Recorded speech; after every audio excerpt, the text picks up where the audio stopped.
Un jour, un frère me demanda la signification de l'Épître aux Hébreux.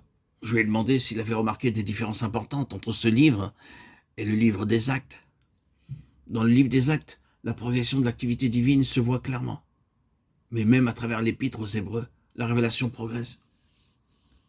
Elle fait un pas de plus vers la manifestation du dessein de Dieu.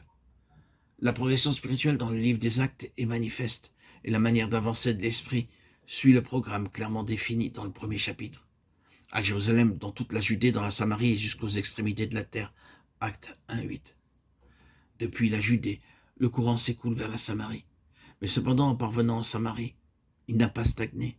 Il a coulé vers Rome, car il avait pour limite l'extrémité de la terre.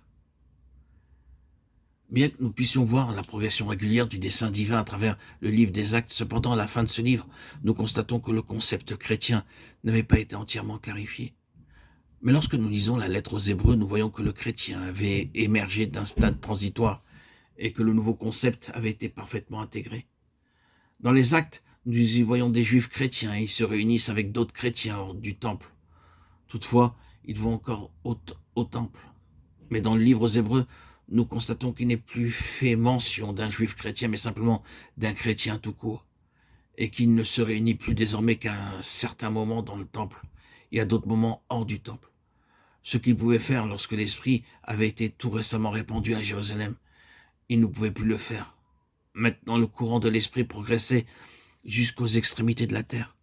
Dans les Hébreux, nous voyons qu'il avait délaissé le temple pour le vrai tabernacle dressé par le Seigneur, et non par un homme. Hébreux 8:2. Et il a renoncé au nombre de sacrifices pour une seule offrande par laquelle le croyant est rendu parfait pour toujours. Nous lisons dans les Actes que Paul est allé dans le temple pour accomplir un vœu. Ne nous hâtons pas de conclure qu'il était dans l'erreur. Nous devons nous garder d'appliquer sur ces saints et dans chaque époque le standard pleinement achevé de Dieu, car le mouvement de Dieu pour parvenir au but final est progressif. Ce qui nous est demandé à vous et à moi aujourd'hui, ce n'est pas d'atteindre ce stade ultime, mais c'est que notre mesure spirituelle corresponde au stade atteint par le développement du dessein divin dans le temps présent. Vous et moi, nous devons être trouvés au niveau que le courant de l'Esprit a atteint aujourd'hui, non pas à celui auquel il est parvenu dans le passé, ni à celui qu'il atteindra dans le futur. Il était juste et en accord avec l'ancienne alliance que Paul se purifie dans le temple. Mais ce qui était bien alors ne le sera pas plus tard.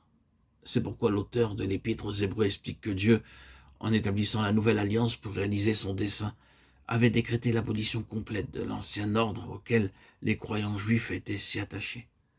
Lorsque l'ancienne alliance a cessé de contribuer au dessein de Dieu, elle a dû céder la place à la nouvelle.